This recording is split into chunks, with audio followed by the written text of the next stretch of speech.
Sa nakaraang parte ng ating kwento ay naglakbay ang ating bida papunta sa wild area upang maabot na niya ang antas ng martial artist at pagdating niya sa wild area ay nakita niya ang mga halimaw na naglalaban at pagkatapos mapatay ng Iron Armor Cow ang kalaban niya ay agad niya sinugod si Ye Chan at agad rin na sumugod ang ating bida.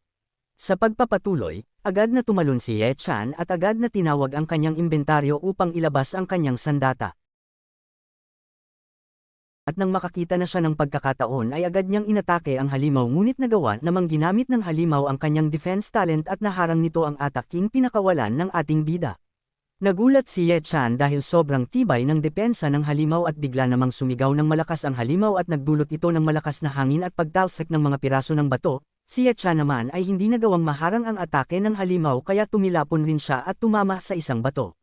Nagdulot ito ng makapal na usok sa paligid ngunit nang mawala na ang usok ay nakita natin na nakangiti ang ating bida at pinuri pa nito ang defense talent ng halimaw. Agad na rin tumayo si Ye Chan at naghanda upang muling umatake. Ang halimaw naman ay nakahanda na upang muling dumpensa sa gagawing pag-atake ng ating bida. Agad namang sumugod ang halimaw papunta kay Ye Chan na kalmadong nakatayo at agad namang ginamit ng ating bida ang speed talent niya habang sinasabi na mapapasaka niya rin ang defense talent ng halimaw. Bigla namang naglaho si Ye Chan sa kinakatayuan niya at mabilis na sumusugod papunta sa halimaw at nang makalapit na siya ay agad siyang tumalon papunta sa ulo ng halimaw. Dito ay naisip ni Ye Chan na kahit gaano kalakas ang depensa ng halimaw ay siguradong may kahinaan ito. Agad namang binago ni Ye Chan ang pagkakahawak niya sa kanyang sandata at dito ay naisip niya na maaring ang mata mismo ang kahinaan nito. Kaya agad na rin niya itinarak ang sandata niya ngunit muling ginamit ng halimaw ang depensa nito. Muli namang nagpakawala ng magkakasunod na atake ang ating bida ngunit hindi pa rin ito nagawang wasakin ang depensa ng halimaw at dahil na rin sa tibay ng depensa ng halimaw ay hindi na kinaya ng sandata ni Ye Chan at tuluyan itong nawasak. Pagkatapos nawasak ang sandata ng ating bida ay agad namang naghandang umatake ang halimaw gamit ang isang suntok. Napansin naman ito ni Ye Chan ngunit huli na upang makaiwas pa siya, agad namang tumalsik ang ating bida dahil sa lakas ng pagsuntok ng halimaw. Bumulusok naman ang ating bida papunta sa isang malaking bato at nagkaroon naman ng malakas na pagsabog ng tumama na si Ye Chan sa malaking bato. Nagkaroon naman ng makapal na usok sa pinagbagsakan ni Ye Chan at nang mawala na ang usok ay nakita natin na nagawang makaligtas ng ating bida sa malakas na suntok ng halimaw. Pinuri naman ni Ye Chan ang talento ng halimaw at lalo pang tumaas ang pagnanasa niya na makopya ang defense talent nito. Tumayo naman si Ye Chan at bigla naman nagpakita ang status window sa harapan niya. Nagpahayag naman ng panghihinayang si Ye Chan dahil may cooldown pa na 16 days bago niya ulit magamit ang kakayahan niyang komopya ng talento.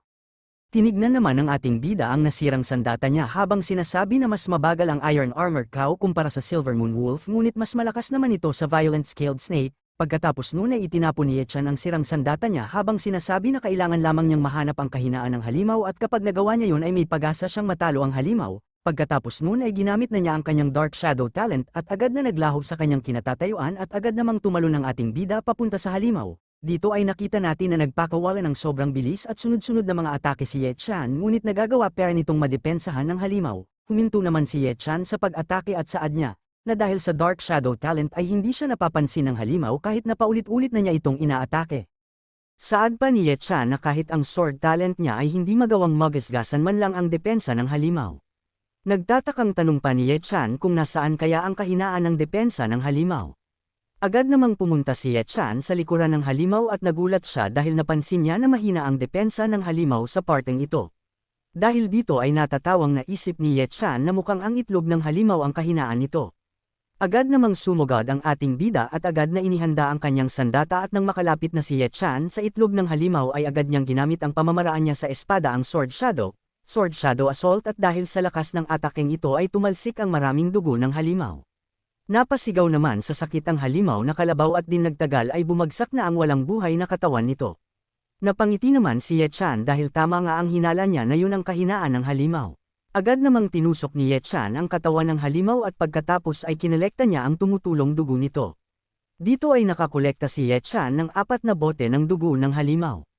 Saad naman ni Ye Chan na ang balat at mata nito ay siguradong mahal kaya dapat ay kunin niya ito. Dagdag pa niya na ang pinakamahalaga ay ang sungay ng halimaw kaya agad na rin niya itong pinutol. Pagkatapos naman nakuha ni Ye Chan ang lahat at malagay ito sa kanyang dalang bag ay nagpasya siyang humanap muna ng tahimik na lugar para mag-cultivate. Paglipas ng ilang oras ay nakahanap naman ng isang kuweba si Ye Chan at dito ay balak niyang mag-cultivate kaya agad na niyang nilabas ang sungay at dugo ng halimaw na nakuha niya at pati na rin ang mani na niluto ng kanyang kapatid. Saad naman ni Ye Chan na upang makaabot siya sa antas ng martial artist ay ang mga dugo lamang ng halimaw na Iron Armor Cow ang maaasahan niya. Kaya agad na rin niya itong ininom hanggang sa kahuli-hulihang patak ng dugo at agad na rin siyang kumain ng mani upang mabawasan ang sama ng lasa ng dugo ng halimaw. Pagkatapos noon ay agad rin siyang nag-meditate kasabay ng paglabas ng isang bola ng enerhiya sa harapan niya. Pagkalipas ng 20 araw ay nagawa ng magamit ni Ye Chan ang lahat ng dugo ng halimaw na meron siya. Dito ay nakita natin na humaba na ang buhok ni Ye Chan, bigla naman itong huminga ng malalim at agad namang nagliwanag ang mga mata ni Ye Chan kasabay ng paglabas ng malakas na enerhiya sa katawan niya at dahil dito ay nagkaroon ng malakas na pagsabog sa kinaroroonan ng ating bida. Sa di kalayuan naman ay may 2 babae ang nakakita nito at namangha naman ang babaeng kulay ginto ang buhok. Saad pa niya na kahit sa ganitong lugar ay may mga tao rin pala na nakakapag-breakthrough sa antas ng martial artist.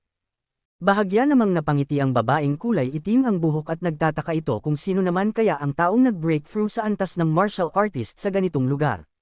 Bumalik naman tayo kay Ye Chan, dito ay namangha ang ating bida dahil nag-uumapo ang enerhiya sa kanyang katawan at dagdag pa niya na ito pala ang antas ng martial artist.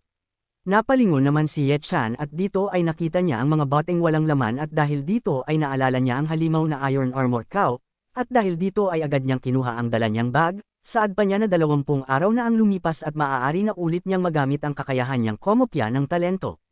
Pagkatapos noon ay agad namang tumakbo si Ye Chan ng sobrang bilis at nang makarating siya sa lugar kung nasaan ang bangkay ng halimaw na kalabaw, ay agad niyang hinawakan ang buto nito at ginamit ang kakayahan niyang komopya ng talento, at agad namang nagpakita ang status window at nakasaad dito na hindi niya magagawang makopya ang talent ng halimaw dahil hindi ito nasa magandang kondisyon. Dito ay nalaman ni Ye Chan ang isa sa limitasyon ng kanyang kakayahan. Nakita ng 2 babae ang ginagawa ng ating bida kaya nagtatakang tanong ng babaeng kulay ginto ang buhok, kung sa tingin ba ng kasama niya na ang ating bida ba ang nakapatay sa halimaw na ito. Sagot naman ng babaeng itim ang buhok, na ang ating bida ay kakaabot lamang sa antas ng martial artist at sa tingin niya ay matagal nang patay ang halimaw na to. Sumang-ayon naman ang kasama niya dahil malamang na nasa antas lamang ng martial art apprentice si Ye Chan nang mamatay ang halimaw at walang paraan na mapatay niya ang isang ferocious beast. Dagdag pa niya na, ang lakas naman ng loob ng taong ito upang mangolekta ng resources kahit na nasa antas lamang siya noon ng martial arts apprentice. Pagkatapos noon nakita natin si Ye Chan na lumapit sa lawa at dito ay agad niyang hinubad ang kanyang kasuutan. Nag-stretching naman si Ye Chan habang naka-underwear lamang siya. Nakita ito ng 2 babae at agad na namutla ang 2 babae dahil sa ginawa ng ating bida at dahil dito ay nagpasya sila na umalis na. Nag-dive naman si Ye Chan sa maliit na lawa upang maligo. Pagkatapos noon ay bumalik na si Ye Chan sa Linhai Base at agad siyang nagtungo sa Linhai Base Market. Dito ay napahinto ang ating bida sa harapan ng isang tindahan at sa tingin niya ay ito ang pinakamalaking tindahan sa lugar na to. Naisipan naman ni Ye Chan na pumasok upang makita kung ano ang mga nasa loob. Ngunit nang papasok na siya ay may nakasalubong siyang 2 tao. Nagulat naman ang babaeng blonde ang buhok at saad pa nito sa kasama niya na, hindi ba't siya ang nakita natin kanina sa wild area? Nagulat naman si Ye Chan dahil pamilyar sa kanya ang isa sa mga babae, kaya agad lumingon ang ating bida at tinawag niya ang babae na Yeyo, ang nakababatang kapatid na babae ni Ye Chan. Nagulat naman ang babaeng ito dahil mukhang napagkamalan siya ng ating bida. Muli namang tinawag ni Ye Chan ang babae na little sister niya ngunit baka sa mukha niya ang pagtataka. Narinig naman ito ng babaeng kamukha ng kapatid niya at nagtataka ito kung bakit tinawag siyang little sister ng ating bida. Napahawak naman sa ulo niya si Ye Chan dahil napagtanto niya na imposibleng pumunta dito ang kapatid niya, kaya nagtataka ang ating bida kung sino naman ang babaeng ito. Agad na ginamit ni Ye Chan ang kanyang sistema upang malaman kung sino nga ba ang babaeng ito. Kaya dahil doon ay agad na nagpakita ang status window ng babaeng kamukha ni Yeyo. Nakalagay sa status window na ang babaeng ito ay si Yuling na may cultivation talent na nasa antas ng intermediate rank, sword talent na nasa antas ng medium rank at speed talent na nasa antas ng novice rank. Nagulat si Ye Chan sa taglay na talento ng babaeng ito at tinawag pa niya itong isang tunay na henyo. Agad namang sumigaw ang babaeng blonde, "Hoy, sino naman ang tinatawag mong little sister?" Dagdag pa niya na, ikaw na namumulot ng basura, sino naman ang nagbigay ng permiso sa iyo na tawagin mong little sister ang kasama ko? Nagtataka naman si Ye Chan kung bakit tinawag siyang basurero ng babaeng ito, dahil hindi alam ng ating bida na nakita siya ng 2 ito sa wild area na lumapit sa bangkay ng halimaw na pinatay niya kaya inakala nito na namumulot ang ating bida ng mga tira-tirang parte ng halimaw. Tinawag naman ni Yuling ang babae sa pangalan niya na Xiao Yu at sinabihan niya itong tigilan ang pagsasabi nito ng mga walang kabuluhang salita. Agad namang sinunod ito ni Xiao Yu, at saad pa niya na muntik nang madulas ang dila niya. Lumapit naman si Yuling at bamulong ng isang bagay na kahit ako ay hindi nagawang maintindihan ngunit naunawaan naman ito ni Xiao Yu kaya agad siyang tumango. Pagkatapos noon ay lumapit si Xiao Yu sa ating bida at agad na humingi ng tawad dahil naging walang galang siya kay Ye Chan at dagdag pa niya na tinuruan na siya ni Yuling ng leksyon kaya sana ay mapatawad siya ni Ye Chan. Pagkatapos noon ay lumingon si Ye Chan sa papalayong si Yuling ngunit agad siyang hinawakan ni Xiao Yu sa kanyang braso habang sinasabi niya na ang young miss niya ay may importanteng gagawin. Pagkatapos ay agad na niyang hinela si Ye Chan habang tinatanong kung pumunta ba sa Marshall Pavilion ang ating bida upang magbenta ng mga materyales at dagdag pa niya na si Yuling ang supervisor ng Marshall Pavilion at upang makabawi sila sa kanya ay dodoblehin nila ang halaga ng kahit anong ibenta ng ating bida. Nagulat naman si Ye Chan sa sinabi ni Xiao Yu kaya agad niyang tinanong kung talaga bang dodoblehin nila ang halaga ng kahit anong ibenta niya. Kinumpirma ito ni Xiao Yu at agad sinabihan si Ye Chan na pumasok na sa loob. Kinuha naman ng dalawang babaeng kasama ni Xiao Yu ang mga dala ng ating bida. Nang nakapasok na si Ye Chan sa loob ay nagulat siya dahil napakaluwang sa loob at namangha rin siya dahil sa kalidad ng mga kagamitan na binibenta dito dagdag pa niya na inaasahan na niya ito sa pinakamalaking tindahan sa Marshall Market.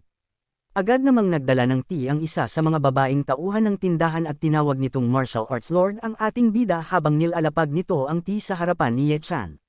Sa kabilang banda naman ay tiningnan ni Xiao Yu ang mga materyales na binibenta ni Ye Chan at agad na rin niyang kinalkula kung magkano ang halaga ng mga ito. Pagkatapos noon ay sinabi ni Xiao Yu na nasa $200,000 ang halaga ng mga materyales na to at kung dudoblehin ang halaga nito ay nasa $400,000. Nagulat naman si Ye Chan sa narinig niya at dahil dito ay muntik na siyang mabilaukan ng tea na iniinom niya. Agad namang sumang-ayon si Ye Chan at naisip pa niya na kumita siya ng malaking halaga ng pera ng ganong kadali lamang. Agad namang pinakita ni Xiao Yu ang 4 na white card sa ating bida, saad pa niya na may lamang 100,000 ang bawat isa sa mga white card na to. Agad na rin niyang binigay ang mga white card kay Ye Chan habang sinasabi na ingatan ito ng ating bida at nagpasalamat naman si Ye Chan sa kanya. Naisip naman ni Ye Chan na magiging masaya si Ye Yu kapag nakita niya ang malaking halaga na to. Nagsalita naman ulit si Xiao Yu habang pinapakita ang isang libro, sabi niya kay Ye Chan na, Martial Arts Lord sabi ng young miss na dapat ay makabawi kami sa iyo kaya kung gusto mong bumili ng kagamitan ay bibigyan ka namin ng 50% diskwento. Napangiti naman si Ye Chan at sinabi niya na kung ganoon ay tatanggapin ko ang offer na yan. Nang binuksan na ni Ye Chan ang aklat ay nagulat siya dahil sobrang mahal ng mga materyales at kagamitan na nakalista dito. Dagdag pa na tanong niya na habang binubuklat ang iba pang pahina ng aklat na sa papaanong paraan naman ito mabibili ng mga karaniwang tao. Pagkatapos masuri ni Ye Chan ang listahan ay agad niyang sinabihan si Xiao Yu na bibilhin niya ang isang Yuan Energy Forging Body Technique, 3 bote ng dugo ng Ferocious Beast at 3 bote ng Qing Yuan Solution. Agad namang kinuha ni Xiao Yu ang mga bibilhin ni Ye Chan at nang makuha na niya ito ay pinakita niya kay Ye Chan at pinaliwanag niya na dahil sa 50 diskwento niya ay naging 785,000 na lang ang buong presyo ng mga materyales na to. Dagdag pa ni Xiao Yu na maaring bilhin ito ng ating bida sa halagang 700,000. Pagkatapos noon ay inabot ni Ye Chan ang gold card na naglalaman ng 1,000,000, naisip ni Ye Chan na maswerte siya dahil nakakuha siya ng malaking halaga ng pera nang mapatay niya ang assassin na pinadala ni Mo Xiaobei para patayin siya. Agad namang binigay ni Xiao Yu ang sukli ng ating bida, habang sinasabihan niya si Ye Chan na ingatan ang pera niya. Naisip naman ni Ye Chan habang hawak ang lalagyan ng pinamili niya na malamang na hindi siya tinatrato ng ganito ng Martial Arts Pavilion dahil lamang sa tinawag siyang besurero ni Xiao Yu. Pagkatapos noon ay nagdesisyon na siyang umalis at naglakad na siya papunta sa pintuan ngunit nang bubuksan na niya ang pinto ay agad siyang tinawag ni Xiao Yu. Ngunit dahil alam ng ating bida na siguradong may kapalit ang lahat ng pabor na binigay sa kanya ni Yuling at Xiao Yu ay hindi na siya nagulat na tinawag siya ni Xiao Yu, kaya agad nang lumingon si Ye Chan at tinanong si Xiao Yu kung ano pa ang kailangan niya. Tinuro naman ni Xiao Yu ang hagdanan papunta sa susunod na palapag habang sinasabi niya na, ang aming young miss na si Yuling ay nais kang makita at makausap. Dagdag pa na tanong ni Xiao Yu na kung may libreng oras ba ang ating bida. Napangiti naman si Ye Chan at sumagot siya na, sige tara na at ituro mo sakin ang daanan. Nang makarating sila sa ikalawang palapag ay agad na binuksan ni Xiao Yu ang isang pintuan ay dito ay nakita natin si Yuling na nakaupo at umiinom ng tea. Natulala naman si Ye Chan dahil kamukha nga ni Yuling ang kapatid ng ating bida, na parabang older version ito ni Yeo. Agad namang tumayo si Yuling at iniabot nito ang kanyang kamay para makipagkamay kay Ye Chan, habang sinasabing siya si Yuling na mula sa Demon High Base.